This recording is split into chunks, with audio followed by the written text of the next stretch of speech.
Shalom, shalom. Bienvenue à ce nouveau numéro de l'école de l'esprit.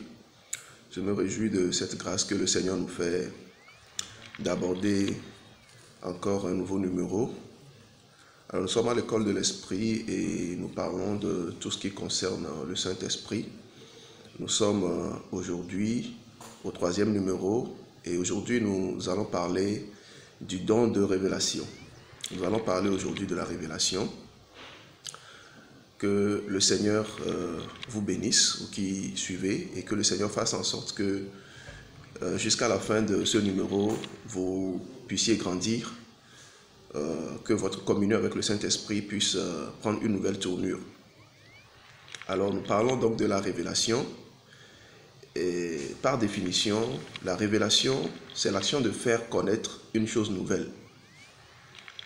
Alors tout enfant de Dieu devrait recevoir des révélations, c'est-à-dire que Dieu devrait pouvoir révéler des choses à chacun de ses enfants. Mais quand nous parlons de révélation, vous devez comprendre qu'il y a deux sortes de révélations. On parle de révélation dans deux différents domaines. On parle de révélation dans deux différents domaines. On parle de révélation d'abord dans le domaine de la prophétie et de révélation dans le sens de la compréhension de la parole. Compréhension de la parole dans le sens où lorsque vous lisez un passage, lorsqu'on lit un passage, et un passage que l'on connaissait déjà, qu'on lit, qu'on a relu plusieurs fois, on peut relire le même passage un jour et comprendre de nouvelles choses. C'est-à-dire, le Seigneur nous amène à comprendre, c'est-à-dire le Seigneur nous dévoile quelque chose que nous ne voyons pas ou que nous ne comprenions pas. On parle de dévoilement d'un mystère. On parle de dévoilement en fait. Donc dévoiler un mystère. Le Seigneur peut nous amener, pendant que nous lisons un texte, le Seigneur nous amène dans un autre passage qui explique mieux le premier passage. On dira que nous avons reçu une révélation. On parle de Réma. On parle de Réma. Donc le Réma, c'est la parole révélée. La foi vient de ce qu'on entend, Romains chapitre 10, verset 17, et ce qu'on entend vient de la parole de Dieu. Autrement dit, ce qu'on entend vient du Réma. Donc le Réma, c'est la parole révélée. Ou alors Matthieu chapitre 4, verset 4, l'homme ne vivra pas seulement de pain, mais de toute parole qui sort de la bouche de Dieu. Donc de tout Réma qui sort de la bouche de Dieu. Donc, lorsque le Seigneur nous révèle quelque chose dans la parole, lorsque nous avons une nouvelle compréhension de la parole, on parle du réma, on parle de révélation, mais ceci dans le sens de la compréhension de la parole. Donc lorsque vous lisez ou écoutez la parole de Dieu, Dieu peut attirer votre attention sur un verset et vous amener à l'appliquer à une situation précise dans votre vie. Dieu attire votre attention sur un verset en particulier et vous appliquez ça à un aspect de votre vie. Donc, on parle de réma. On dit que vous avez obtenu un réma. Vous avez obtenu, voilà, le Seigneur vous a révélé quelque chose que vous ne connaissez pas. On parle de dévoilement. Donc, il y a la révélation dans ce sens en fait. Donc, la révélation dans le sens de la compréhension de la parole. Eh bien, ce n'est pas de cette révélation, ce n'est pas la révélation dans ce sens qui nous intéresse, ce n'est pas cela que nous allons approfondir dans cet enseignement. Nous parlons plutôt de la révélation dans le domaine de la prophétie, la révélation dans le domaine prophétique. Donc, Dieu désire voir ses enfants atteindre la dimension de la prophétie.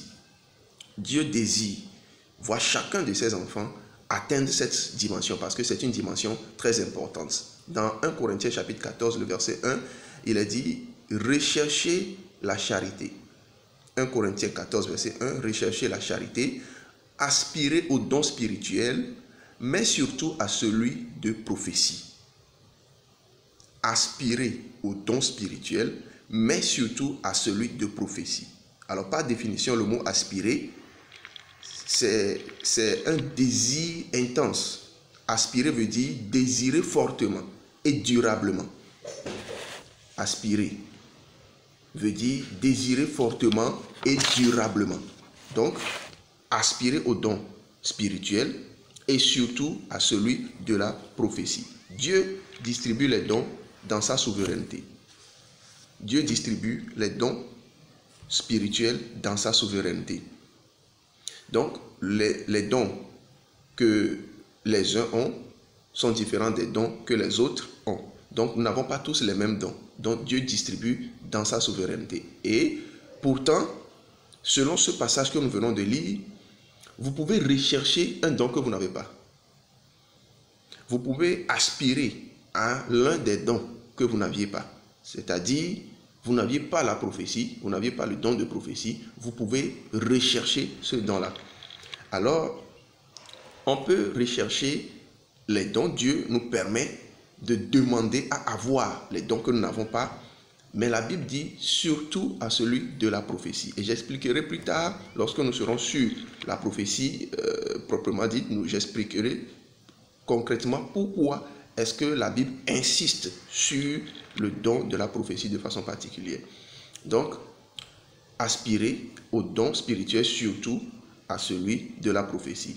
Aspirer, comme je viens de le dire, veut dire désirer fortement et durablement. Encore mieux, avoir un appétit démesuré. Un appétit démesuré.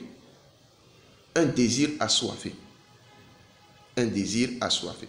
Donc, si une personne aspire réellement comme il le faut à la prophétie, il pourra exercer un don de prophétie encore plus puissant que celui qui avait le don de prophétie à l'origine, mais qui ne l'a pas préservé, qui n'a pas su bien exploiter son don. Si vous aspirez réellement, comme il se doit, au don de prophétie, vous pouvez arriver à exercer la prophétie de façon plus puissante que quelqu'un qui l'avait à l'origine. Parce que le Seigneur nous permet, nous donne la liberté nous-mêmes d'aspirer, de demander, de rechercher ce don-là de prophétie et de pouvoir l'avoir. Donc Dieu nous donne cette opportunité. Donc vous ne devez pas vous limiter aux dons que vous avez. Vous avez des dons bien sûr, les autres aussi en ont. Les dons des autres sont différents des dons que vous avez, mais vous pouvez demander à Dieu de vous donner ce que vous n'avez pas. En matière de dons spirituels, vous ne devez pas avoir de limites.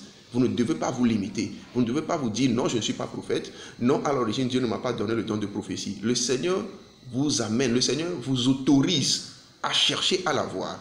Le Seigneur vous autorise à chercher à l'avoir. Et vous devez l'avoir parce que c'est un don important. À un certain moment, vous aurez besoin d'opérer dans ce domaine-là. Donc le Seigneur vous donne l'opportunité de pouvoir y arriver. Maintenant, nous savons qu'il est possible d'aspirer au don de prophétie. Il est possible d'aspirer, de demander, même si vous ne l'aviez pas à l'origine, vous pouvez demander et l'obtenir. Mais il faut que vous compreniez que le don de prophétie est tout un pack. Quand on parle de prophétie, c'est un pack dans lequel il y a plusieurs éléments. Et les éléments contenus dans ce pack, parmi ces éléments, il y a la révélation dont nous voulons parler aujourd'hui, dont nous sommes en train de parler aujourd'hui. Quand on parle de prophétie, c'est un pack. Vous devez comprendre que le prophète a un certain nombre d'éléments qui constituent la prophétie. Donc la prophétie a plusieurs volets, je veux dire. Pour que ce soit un don de prophétie complet, il faut qu'il y ait un certain nombre d'éléments. Donc, dans ces éléments, il y a la révélation dont nous sommes en train de parler aujourd'hui. Pas la révélation dans le sens de la compréhension de la parole, bien sûr, mais plutôt la révélation dans le sens prophétique. La révélation dans le sens prophétique. Alors, ici, la révélation consiste au fait que Dieu vous ouvre des yeux spirituels. Puisque pour que vous voyez des choses que l'on ne peut pas voir avec des yeux charnels. Ou que le Seigneur vous ouvre les oreilles spirituelles pour que vous entendiez des choses que les oreilles charnelles ne peuvent entendre. Je reprends. La révélation suppose que le Seigneur vous ouvre des yeux spirituels pour que vous voyez des choses que les yeux charnels ne peuvent voir, ou que le Seigneur vous ouvre des oreilles spirituelles pour que vous entendiez des choses que des oreilles charnelles ne peuvent entendre. Donc c'est un peu cela la révélation. Et donc c'est là où nous parlons de songes et de visions, comme j'en ai parlé dans les premiers numéros. Vous devez comprendre que lorsque nous parlons de révélation, il y a des moyens par lesquels le Seigneur se révèle. Donc le Seigneur se révèle à travers les songes, il se révèle à travers les visions. Les songes et les visions ne sont pas les seuls moyens, mais j'ai abordé ces deux éléments dans les premiers numéros parce que ce sont des éléments très importants. N'oubliez pas, dans les derniers moments, je répandrai mon esprit sur toute chair. Vos jeunes gens auront des visions, vos vieillards auront des songes. Donc, quand la Bible parle de prophétie, vous devez comprendre que les visions et les songes ont une part très importante dans le pacte de la prophétie. Donc, la révélation, c'est à travers les songes, à travers les prophéties et à travers les songes et à travers les visions et à travers d'autres moyens dont nous allons parler dans la suite. Donc, les éléments dont nous avions parlé, les songes dont nous avons parlé, les visions dont nous avons parlé, vous devez comprendre que la révélation passe par ces moyens-là. Ce sont des moyens par lesquels Dieu se révèle. Donc, lorsque vous commencez par opérer dans le domaine de la prophétie, Dieu commence à se révéler à vous. Maintenant, par quels moyens? Les songes et les visions sont très importants à prendre au sérieux.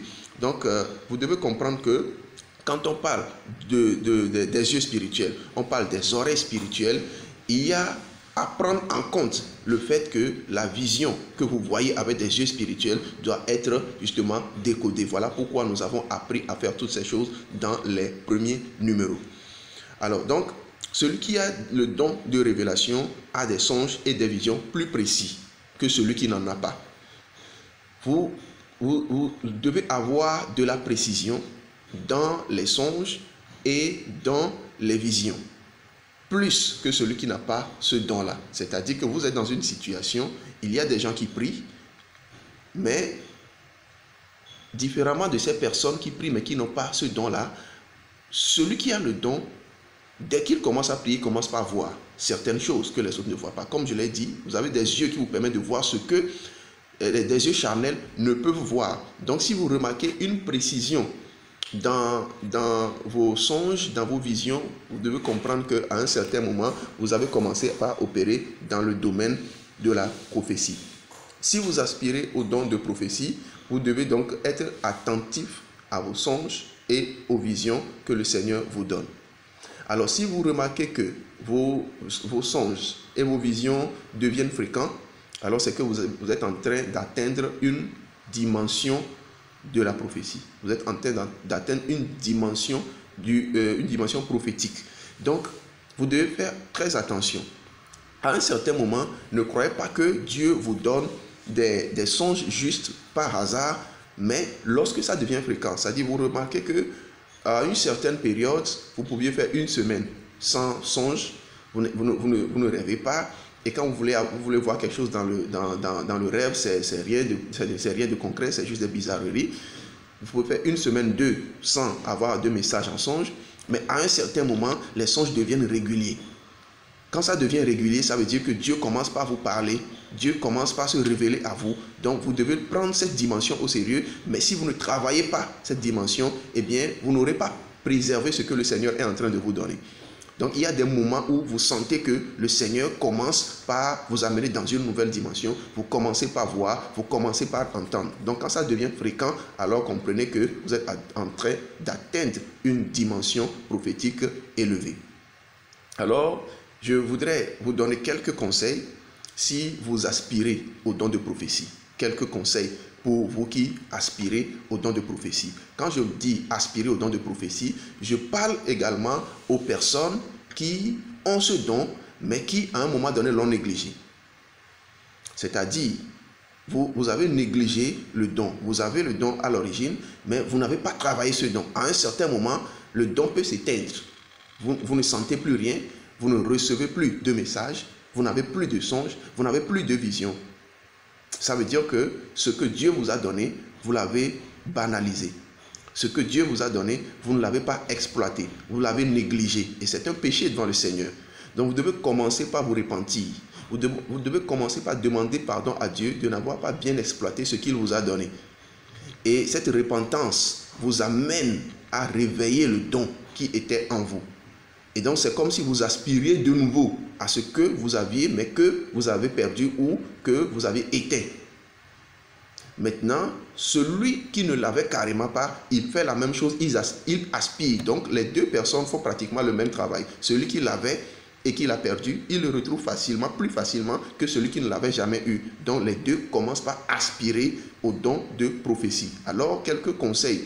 Si vous aspirez réellement au don de prophétie, vous devez commencer à étudier les prophètes. Quand vous voulez atteindre une dimension et que vous voyez des personnes qui sont déjà à cette dimension, vous devez commencer à les étudier. Que ce soit les prophètes de la Bible ou que ce soit les prophètes qui exercent aujourd'hui de nos jours, vous devez commencer par les étudier. Vous devez commencer par les écouter. Vous devez commencer à apprendre d'eux. Ça vous amène dans une dimension de la prophétie. Donc, en suivant déjà cette école, eh bien, l'esprit de la prophétie repose sur vous. Parce que l'esprit du Seigneur nous amène à parler des choses qui concernent la prophétie. Donc, il y a l'esprit de prophétie qui repose sur cette école de l'esprit. Donc, vous qui suivez, pas ceux qui suivent juste en passant, mais vous qui êtes concentrés et qui apprenez de cette école de prophétie, en suivant, l'esprit de prophétie repose sur vous. En suivant la précision prophétique commence à se manifester dans votre vie. Et je crois que si vous suivez jusqu'à ce numéro et que vous n'avez pas encore fait de nouvelles expériences, vous devez commencer à mieux vous concentrer.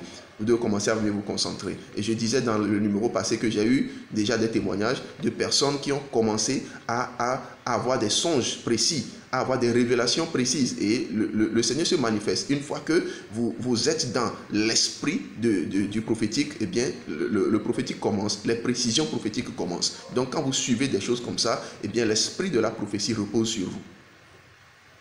Alors, quand vous voulez opérer dans le domaine de la prophétie, vous devez demander. Donc, une fois que vous êtes en train d'étudier les prophètes, vous êtes en train d'écouter les prophètes, vous êtes en train d'apprendre des prophètes, vous devez demander l'esprit de la prophétie sans hésiter. Quand vous demandez, vous devez croire. Puisque Dieu, la Bible même vous autorise à demander, vous ne faites rien d'illégal. Ne croyez pas que lorsque vous n'avez pas un don et que vous voulez opérer dans la dimension de ce don, que vous soyez en train de faire quelque chose d'illégal. Non. En matière de don, du don spirituel, vous pouvez et vous devez demander ce que vous n'avez pas. Vous devez demander ce que vous n'avez pas. Et donc, si vous n'avez pas le don de la prophétie, vous devez demander. Dieu dit, ou bien la Bible dit, aspirez au don spirituel, surtout celui de prophétie. Donc, vous êtes autorisé à demander. Et vous devez demander parce que la Bible le dit. Et donc, quand vous demandez, vous devez croire, puisque Dieu est disposé. S'il n'était pas disposé, il n'allait pas vous dire de demander. Un père qui dit à son fils de demander, c'est parce qu'il est disposé à donner. Donc, vous devez demander et vous devez commencer à croire. Quand vous croyez aux petites expériences que vous commencez à faire avec le Saint-Esprit et ça va commencer à grandir. Lorsque vous êtes à ce niveau, à chaque fois que vous priez, vous devez savoir que le péché bouche le canal, par lequel vous entendez Dieu. Le canal par lequel le Seigneur se révèle, le péché bouche ce canal. La Bible dit dans Psaume chapitre 24, le verset 3, les versets 3 jusqu'au verset 4, qui pourra monter à la montagne de l'Éternel? Qui s'élèvera jusqu'à son lieu saint? Celui qui a les mains innocentes et le cœur pur. C'est-à-dire, qui pourra s'approcher de Dieu? Qui pourra écouter le Seigneur? C'est celui qui a le cœur pur, c'est-à-dire c'est celui qui est propre, celui qui est purifié, donc celui qui s'est repenti, celui qui s'est confessé. Donc la Bible nous dit que si nous confessons nos péchés, il est juste et fidèle de nous les pardonner et de nous purifier de toute iniquité. 1 Jean 1, verset 9. Et donc, vous devez avoir cette repentance, vous devez avoir ça comme culture quotidienne jusqu'à ce que vous commenciez à opérer à un niveau élevé du prophétique. Donc, à chaque fois que vous voulez que le Seigneur se révèle à vous, ne manquez pas de vous repentir, ne manquez pas de faire en sorte que le canal soit débouché. Une fois que le canal est débouché, vous pouvez maintenant commencer à faire silence, c'est-à-dire soyez au calme, priez au calme. Si vous priez dans des conditions où il n'y a pas de calme, n'espérez pas que le Seigneur puisse se révéler à vous. En fait, le Seigneur se révèle, mais vous ne pouvez pas entendre.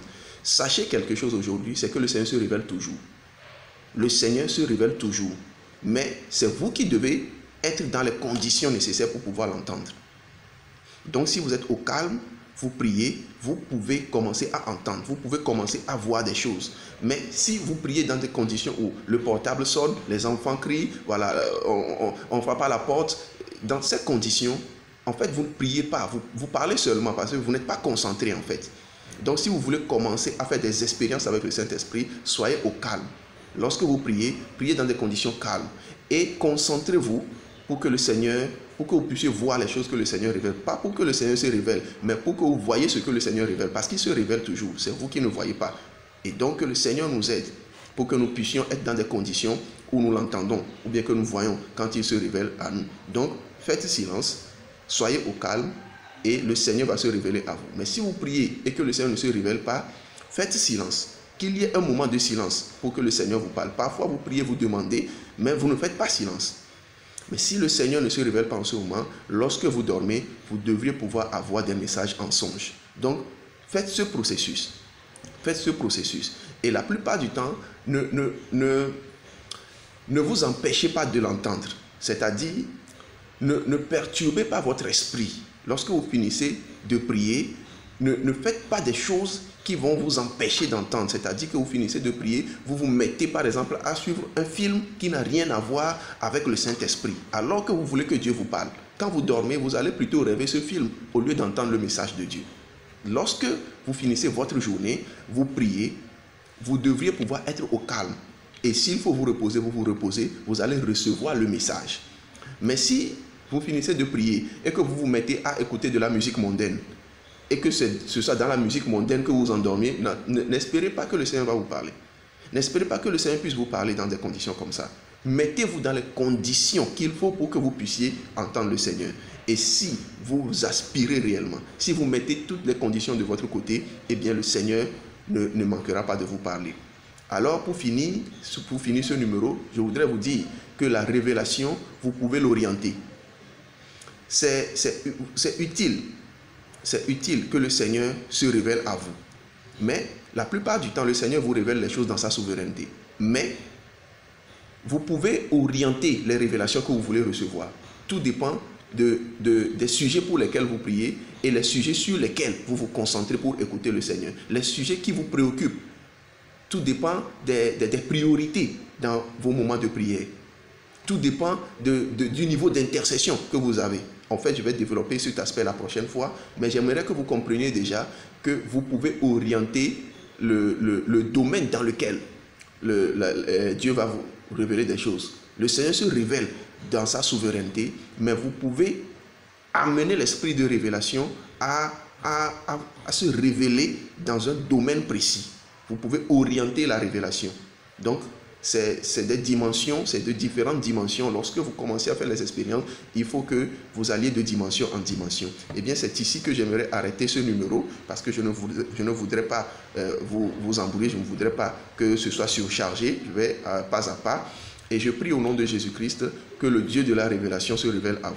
Je prie que dans vos moments de méditation, dans vos moments de silence, l'esprit de révélation vous visite. Et je prie que les expériences que vous avez commencé à faire dans les premiers numéros, que vous fassiez de nouvelles expériences à partir de maintenant et que le Seigneur ne manque pas de vous donner des messages. Le Seigneur ne manque pas de vous donner la sagesse de pouvoir décoder les messages et que le Seigneur vous amène de dimension en dimension pour que ce qu'il veut faire avec ses enfants dans les moments où nous sommes, où nous avons besoin d'opérer dans le prophétique, le Seigneur a besoin d'avoir ses enfants qui ouvrent leur esprit dans le prophétique pour pouvoir se servir d'eux, que vous soyez des instruments utiles à cette génération et que le Seigneur puisse vous utiliser et tirer toute la gloire de ce qu'il fait à travers vous. Que Dieu vous bénisse, qu'il vous assiste, qu'il vous remplisse et qu'il se révèle à vous. On se revoit la prochaine fois pour de nouvelles choses, pour de nouvelles expériences. Que le Seigneur vous bénisse. Shalom, shalom. À la prochaine.